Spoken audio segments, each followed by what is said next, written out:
Assalomu alaykum. Bugun sizlar bilan papillomalar to'g'risida gaplashamiz, ya'ni miyaqiy fibromalar haqida.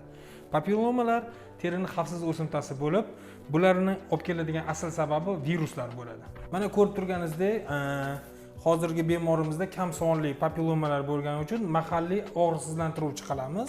Lidekain bilan agar bemorlarimizda ko'pgina bo'ladigan bo'lsa, bunda o'zini mazlari bor, og'riq qoldiruvchi, o'shalar bilan qilamiz. Bu og'riqsiz jarayon bo'lgani uchun bemalol kelishingiz mumkin bo'ladi.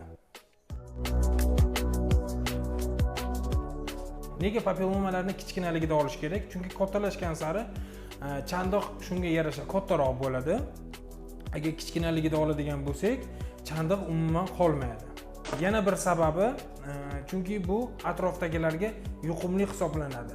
Bu asosan bo'yin sohasida, qo'ltiq sohasida, ko'krak sohalari atrofida va jinsiy a'zolarda ham bo'ladi. Jinsiy a'zodagisi xavfli sanaladi, chunki bu ayollarimizda rak kasalligini keltirib chiqaradi.